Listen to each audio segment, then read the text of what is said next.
तालुका जत जिल्हा सांगली येथे विजय विठ्ठल देवाची यात्रा सुरू।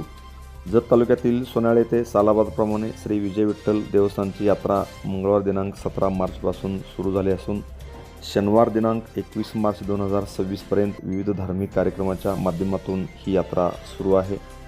हबप श्री तुकारामबाबा महाराज भुयार यांच्या मार्गदर्शनाखाली सर्व कार्यक्रमाचे नियोजन करण्यात आले होते। यात्रेनिमित्त अखंड हरिनाम सप्ताह, सामुदायिक ग्रंथपारायण, कीर्तन, प्रवचन तसेच सांस्कृतिक कार्यक्रमाचे आयोजन करण्यात आले होते। भाविकांनी मोठ्या संख्येने सहभागी होण्याचे आवाहन यावेळी यात्रा कमिटीच्या वतीने करण्यात आले होते। यात्रेची सुरुवात मंगळवारी सकाळी 8 वाजता संवादी मिरवणूक व विना उभारणीने झाली। गावात दिंडी, टाळ मृदंगाच्या गजरात आणि हरिनामाच्या जयघोषात वातावरण भक्तिमय झाले होते। वै भीमदास महाराज करांडे व वै बागडे महाराज यांच्या कृपा आशीर्वादाने तसेच जगद्गुरू तुकाराम महाराज वैकुंठगमन सोहळ्याच्या निमित्ताने हा अखंड हरिनाम सप्ताह आयोजित करण्यात आला आहे। दररोज पहाटे काकड आरती, विष्णू सहस्रनाम, ज्ञानेश्वरी पारायण, तुकाराम गाथा, भजन, प्रवचन, हरिपाठ, कीर्तन व जागर असे कार्यक्रम पार पडत आहेत।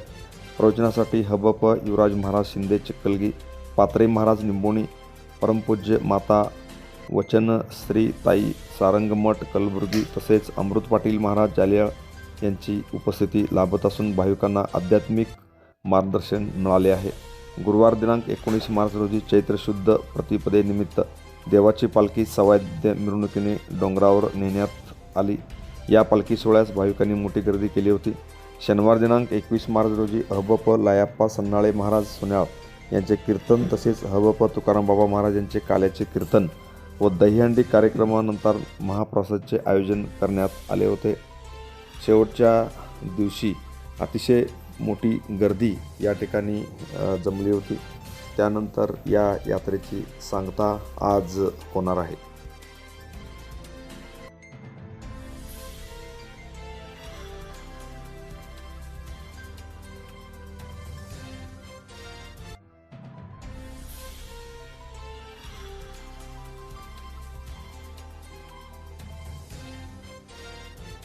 नमस्कार, मी मनोहर पवार, TV1 मराठीवर सर्वांचं स्वागत आहे। आपण आलो आहोत सोन्याळ लकडीवाडी तालुका जत जिल्हा सांगली येथील श्री विजय विठ्ठल देवस्थानमध्ये या ठिकाणी गेल्या 2 ते 3 दिवसापासून भव्य प्रमाणात यात्रा सुरू आहे। महाराष्ट्र व कर्नाटकातील लाखो भाविकांचं आराध्य दैवत म्हणून ही यात्रा ओळखली जाते। गेल्या 2 ते 3 दिवसापासून या ठिकाणी अतिशय उत्साहामध्ये ही यात्रा सुरू आहे। अनेक भक्त लोकांच्यासाठी खास करून या ठिकाणी प्रसादाची व्यवस्था करण्यात आलेली आहे। तर आज कुस्त्याचा मुख्य दिवस आहे आणि उद्या दहीहंडीचा कार्यक्रमाने या यात्रेची सांगता होणार आहे। माझ्या समवेत या ठिकाणी संगू पुजारी या ठिकाणी उपस्थित आहेत, ते यात्रेची माहिती देणार आहेत। आपण त्यांना विचारूया। नमस्कार। ನಮಸ್ಕಾರ ಯಾನ್ರಿ ಯಾತ್ರೆದ ಮಾಹಿತಿ ಎಲ್ಲ? ಸೋನ್ಯಾಳ ವಿಜಯ ವಿಠ್ಠಲ ದೇವಸ್ಥಾನ ಗುಡ್ಡದ ಮೇಲೆ ಪ್ರತಿ ವರ್ಷದಂತೆ ಈ ವರ್ಷವೂ ಯಾತ್ರಾ ದೊಡ್ಡ ಪ್ರಮಾಣದಲ್ಲಿ ಜರುಗುತ್ತದೆ। ನಿನ್ನೆ 17ನೇ ತಾರೀಕು ಒಂದು ವೀಣಾ ವ್ಯವಹಾರ ಇರ್ತೈತಿ, 18ನೇ ತಾರೀಕಿಗೆ ಅಮಾವಾಸ್ಯೆ ಅದ, 19ನೇ ತಾರೀಕು ಪ್ರತಿಪದ ಪಾಡವಾ, ಗುಡಿ ಪಾಡವಾಗಿಂದ ದೇವ ಪಲ್ಲಕ್ಕಿ ಮೇಲೆ ಗುಡ್ಡಕ್ಕೆ ಬಂದು ಗುಡ್ಡದ ಸ್ಥಾಪನೆ ಆಗ್ತೈತಿ। ಇವತ್ತಿನ ನಿನ್ನೆಯಿಂದ ಇಲ್ಲಿ ನಮ್ಮ ಪೂಜಾರಿ ವಸ್ತಿಯಿಂದ ಎಲ್ಲರ ಕಡೆಯಿಂದ ಒಂದು ಹೆಡಗಿ ಜಾತ್ರೆ ಐತೆ, ದೊಡ್ಡ ಪ್ರಮಾಣದ ಹೆಡಗಿ ಜಾತ್ರೆ, ಮಂದಿರ ಜಡಿ ಮತ್ತು ಅನೇಕ ದೊಡ್ಡ ದೊಡ್ಡ ಕಾರ್ಯಕ್ರಮ ಇಲ್ಲಿ ಇವತ್ತು ಮುಗಿದು ಇನ್ನು ಮಧ್ಯಾಹ್ನ ಮೇಲೆ 10 ಗಂಟೆಗೆ ಸರಿಯಾಗಿ ಕುಸ್ತಿ, ದೊಡ್ಡ ಪ್ರಮಾಣದ ಜಂಗಿ ಕುಸ್ತಿ ಅದಾವು। ಅವೆಲ್ಲ ಥಿಯೇಟರ್ ಕುಸ್ತಿ ಪ್ರಮಾಣ ಎಲ್ಲರಿಗೆ ಥರಾಸಿಕರಿಂದ ವಜನಘಾಟದ ಮೇಲೆ ದೊಡ್ಡ ದೊಡ್ಡ ಕುಸ್ತಿ ಪ್ರಮಾಣದ ಕುಸ್ತಿ ಚಾಲು ಐತಿ। ಕುಸ್ತಿ ಆಡ್ಲಾಕ ಎಲ್ಲಿದೆಲ್ಲಿ ಮಂದಿ ಬರ್ತಾರೆ? ಮಸ್ತ್ ದೂರ ಬಾಜ್, ಬಳಂಕಿ, ಹರಿಯಾಣ ಅವ್ರಿಗೆ ಬಕ್ಷಿಸ್ ಕೊಡ್ತೇವೆ ಯಾತ್ರಾ ಕಮಿಟಿ ವತಿಯಿಂದ। ಎಲ್ಲ ದೊಡ್ಡ ದೊಡ್ಡ ಪ್ರಮಾಣದ ಕುಸ್ತಿ ಅದ। ಫಸ್ಟ್ ಪೈಲಾ ಕುಸ್ತಿಗೆ 21,000 ರೂಪಾಯಿ ಐತಿ ಕುಸ್ತಿ। ಅದಕ್ಕೆ ಆ ಪ್ರಮಾಣದಾಗ ಲೇಡೀಸ್ ಕುಸ್ತಿ ಅದಾವ। ಇವತ್ತು ದೊಡ್ಡ ಪ್ರಮಾಣದ ಕುಸ್ತಿ, ಜಂಗಿ ಕುಸ್ತಿ ಆಗ್ತಾವು। ಭಾವಿಕ ಭಕ್ತರು ದೂರಿಂದ ಬರ್ತಾರೆ ಇಲ್ಲಿ, ಕರ್ನಾಟಕ, ಮಹಾರಾಷ್ಟ್ರ, ಸೋಲಾಪುರ, ಸಾಂಗ್ಲಿ ಮತ್ತು ವಿಜಯಪುರ ಭಾವಿಕ ಭಕ್ತರು ಎಲ್ಲ 3 ಜಿಲ್ಲೆಯಿಂದ ಭಾವಿಕ ಭಕ್ತರು ಬರ್ತಾರೆ। ದೊಡ್ಡ ಪ್ರಮಾಣದ ಯಾತ್ರಾ ಆಗ್ತೈತಿ। ಇವತ್ತು ಸಂಜೆಗೆ ಮತ್ತೆ ಇವತ್ತು ತುಕಾರಾಮ್ ಬಾಬಾ ಮಹಾರಾಜ್ ಅವರ ಕೀರ್ತನ ಇರ್ತದೆ।